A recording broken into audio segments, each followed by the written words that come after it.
मुख्यमंत्री सुखविंदर सिंह सुक्खू ने आज शिमला में ऐतिहासिक अटल भवन के चरण 2 की आधारशिला रखी। परियोजना की अनुमानित लागत 19.72 करोड़ रुपए है और इसे अप्रैल 2026 तक पूरा कर लिया जाएगा। परियोजना के तहत 6 मंजिलों का भवन निर्मित किया जाएगा, जिसमें 3 मंजिलें पार्किंग के लिए, 2 मंजिलों में सचिवालय कार्यालय और अन्य सुविधाएं उपलब्ध करवाई जाएगी। इस परियोजना के पूरे होने पर सचिवालय परिसर में भीड़ कम होगी और आम लोग सुगमता से अपने कार्य करवा सकेंगे। इस मौके पर मुख्यमंत्री ने कहा कि नए भवन के निर्माण से लोगों को बेहतर सुविधाएं उपलब्ध होगी और इससे सर्कुलर रोड पर यातायात की सुचारू रूप से आवाजाही होगी।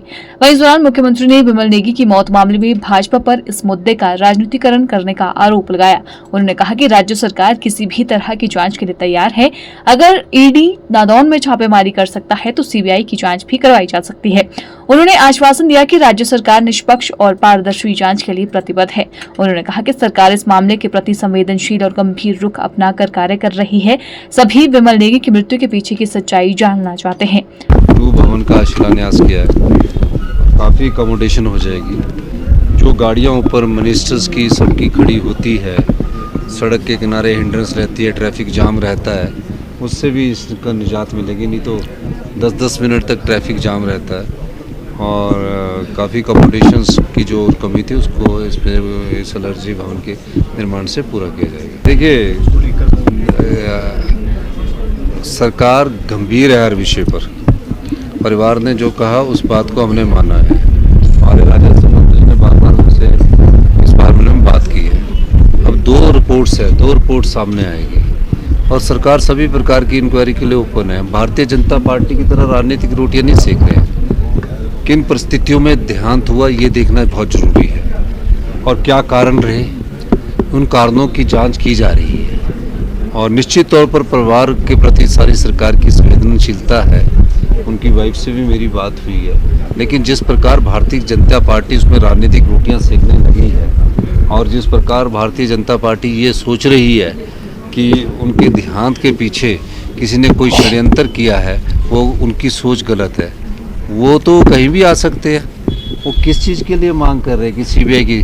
उनकी केंद्र की सरकार है, केंद्र सरकार में कभी भी सीबीआई की कहीं भी जांच करवा सकते हैं। सरकार इस मामले में कोई रोकने वाली थोड़ी है किसी को। जब वो ईडी में छापे डलवा सकते हैं, सरकार को पता ही नहीं होता मेरे विधानसभा क्षेत्र में छापे डलवा सकते हैं, वहाँ इंक्वायरी करवा सकते थे, इस मामले में भी कर सकते। सरकार सीबीआई के मामले में कहाँ चुप है, लेकिन उनको सच्चाई हमको भी तो पता लगनी चाहिए कि क्या है। पर बीजेपी जिस प्रकार से राजनीतिक रोटियां सेकने वाली है, उससे उनका मतलब सफल नहीं होने वाला। वो हर चीज़ का राजनीतिकरण कर रही है। कोई आ नहीं रहा है कि कोई बात है, कोई कह नहीं रहा है और हम भी सच को जानना चाहते हैं। उनकी देहांत हुई है। विमल नेगी जी हमारे परिवार के सदस्य थे। उनकी बहन से उनकी पत्नी से मेरी बात हुई है, मेरे से मिले, मैंने उसी दिन डीजीपी को बोला और किस संदर्भ में देहांत हुई उसकी अभी हमने इंक्वायरी बिठाई है और इंक्वायरी बिठाने के अलावा जब तक इंक्वायरी की रिपोर्ट नहीं आ सकती मैं उस पर कोई टिप्पणी नहीं कर सकता। लेकिन भारतीय जनता पार्टी वालों को मैं कहना चाहूँगा कि हर मुद्दे का राजनीतिकरण नहीं करना चाहिए।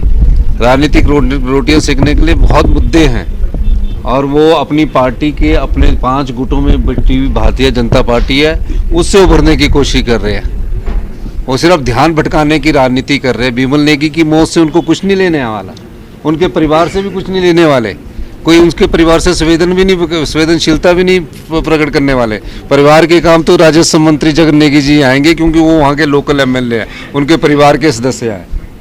तो ये सिर्फ राजनीतिक रोटियां कैंडल मार्च करके भावनात्मक जो भारतीय जनता पार्टी कर रही है, ये गलत बात है। भारतीय जनता पार्टी को सच्चाई से जानना चाहिए और वो केंद्र में उनकी सरकार है। वो केंद्र में उनकी सरकार, जब उनकी सरकार यहाँ छापामारी करती, किसी को पूछनी थी, अभी भी करवा ले। तो इसमें राजनीतिक रोटियां सेकने की जरूरत नहीं।